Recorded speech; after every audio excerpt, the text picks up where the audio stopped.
Ucrânia abate 13 drones russos, Moscovo vai manter ataques durante as festividades e ameaça tornar alvos equipamentos norte-americanos. O inverno antecipou a chegada este ano e com forte impacto. Na Península Ibérica, as cheias provocaram muitos prejuízos nos Estados Unidos. 3 pessoas morreram. Com a vitória sobre o Marrocos, França garante a presença numa segunda final consecutiva do Mundial. Adeptos fazem a festa em Paris e noutras cidades. A Ucrânia diz ter abatido 13 drones-bomba esta quarta-feira na região central de Kiev. O ataque, proveniente da Rússia, aconteceu pouco depois de os Estados Unidos se terem mostrado disponíveis para ceder à defesa ucraniana um dos sistemas antimísseis mais avançados do mundo. Antes de mais, quero agradecer aos nossos artilheiros antiaéreos e à Força Aérea por impedirem outro ataque de drones iranianos. Foram interceptados um total de 13 drones, o que significa que 13 infraestruturas foram salvas, vidas foram salvas, numa só manhã.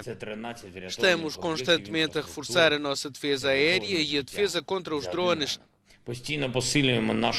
Estamos a fazer tudo para conseguir sistemas mais modernos e mais poderosos para a Ucrânia. Os ataques desta quarta-feira acabaram por atingir 2 edifícios administrativos da capital ucraniana, mas não fizeram vítimas. Kiev alerta, no entanto, para uma grande ofensiva russa entre janeiro e fevereiro do próximo ano. De Moscovo não há tréguas, nem mesmo durante o Natal ou na passagem de ano.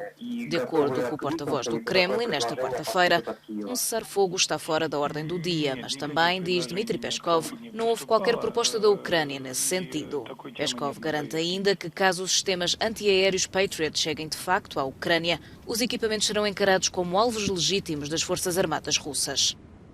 Recentemente, Moscovo destacou unidades de reservistas para a Bielorrússia, onde tropas locais foram submetidas esta terça-feira a um teste à prontidão de combate.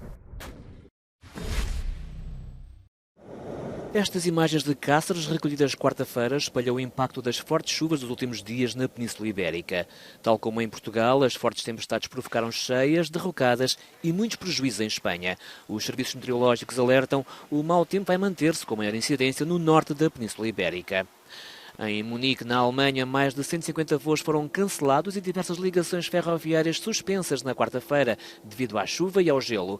As partidas e as chegadas no aeroporto bávaro foram retomadas, mas as perturbações mantinham-se esta quinta-feira de manhã, assim como nas estradas da região. Na Suécia, os termómetros desceram esta semana até aos 11 graus negativos em Estocolmo e aos menos 12 em Borås, perto de Gotemburgo. A neve na Suécia é normal nesta altura do ano, mas não o frio tão intenso. No entanto, o mercúrio deve subir um pouco nos próximos dias. Do outro lado do Atlântico, o Louisiana, no sul dos Estados Unidos, foi varrido por uma vaga de tornados. Pelo menos 3 pessoas morreram. No norte, o Minnesota está sob alerta devido à previsão de neve, gelo e granizo. Em algumas zonas, a neve já acumulou cerca de 60 centímetros. Controlar os custos da energia está de novo no topo da agenda dos líderes da União Europeia para a última cimeira do ano, quinta-feira, em Bruxelas. Mas há pouca esperança de que cheguem a acordo sobre o valor de um teto máximo para o preço do gás. Os chefes de Estado e de Governo devem ainda decidir quando ativar esse mecanismo excepcional e por quanto tempo, para não desregular demasiado o mercado energético. É necessário enviar um sinal muito claro aos mercados, mas também à Rússia, de que não aceitaremos que usem o gás como arma para prejudicar os nossos cidadãos e empresas. Outro tema em debate é a resposta à nova legislação dos Estados Unidos para subsidiar a transição energética, sobretudo na tecnologia para automóveis não poluentes e para aumentar a captação de fontes renováveis, tais como o sol e o vento. A Comissão Europeia propõe criar um fundo comum para ajudar o setor industrial a ser mais competitivo, apoiado por alguns países. Penso que na Europa corremos o risco de entrar numa via de desindustrialização. Atualmente não há uma resposta comum e vemos demasiadas vezes que cada país tenta criar uma estratégia por conta própria. Parece um jogo para ver quem é que tem mais dinheiro no bolso para gastar. Alguns países podem pensar que têm os bolsos mais cheios, mas dentro de alguns meses teremos todos sem meios. O facto da Polónia estar a dificultar a aprovação de mais apoio financeiro para a Ucrânia e de uma taxa mínima de 15% de IRS para as multinacionais pode criar tensão. É óbvio que a Rússia está a chantagear-nos todos os dias, mas se aqui começarmos a chantagear-nos uns aos outros, isso não é bom para a União Europeia. A Cimeira vai ainda abordar o novo pacote de sanções contra a Rússia e espera-se que seja aprovado o pedido da Bósnia-Herzegovina para obter o estatuto de candidato a membro da União Europeia.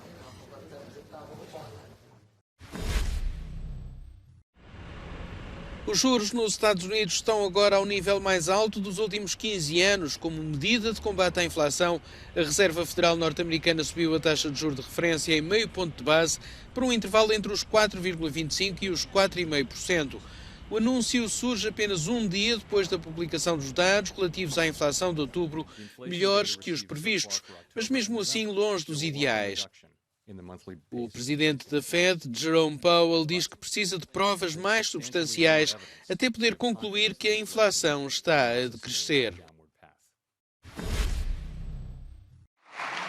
Os africanos podem contar com os Estados Unidos. Esta foi a mensagem do presidente Joe Biden no Fórum de Negócios que juntou dirigentes políticos e empresários num dos muitos eventos da Cimeira de Líderes que decorre em Washington. Biden enumerou muitos dos negócios que foram concluídos e recordou as grandes linhas de investimento para o desenvolvimento do continente africano. A presidenta do Corporate Council on Africa, uma associação empresarial americana, explica que nos Estados Unidos os governos não costumam ajudar as empresas privadas a desenvolver negócios no estrangeiro, ao contrário de outros presidentes, como o francês, que viajam com uma comitiva de empresários. Florizel Lizer constata, no entanto, que a situação está a mudar. Joe Biden referiu no discurso os projetos de centrais de energia solar em curso em Angola, avaliados em 2 mil milhões de dólares, um tema que levou o presidente João Lourenço a partilhar a experiência angolana no painel da Parceria para Investimento em Infraestruturas, programa que deverá contar com a maior dotação financeira. Angola e a África necessitam, sobretudo, de acesso a financiamento para desenvolver infraestruturas. Mas para que, de facto, esse acesso seja efetivo, é preciso que nós saibamos como chegar a esses recursos. Muitas vezes o que nos falta é saber ou dominar os mecanismos e dominar, sobretudo, os processos que permitam obter tanto luz verde para a utilização desses recursos. A administração Biden vai acompanhar os investidores americanos e africanos e está já a trabalhar nesse sentido. Raymond Toloi, do Gabinete de Assuntos Económicos e Empresariais do Departamento de Estado, explica que ainda durante a Cimeira serão identificadas as áreas-chave de acompanhamento para que os investimentos agora selados se concretizem. O segundo dia da Cimeira ficou também marcado pela assinatura de um memorando de entendimento entre os Estados Unidos e a Zona de Comércio Livre Continental Africana, um acordo que, para Biden, vai aproximar ainda mais as duas margens do Atlântico.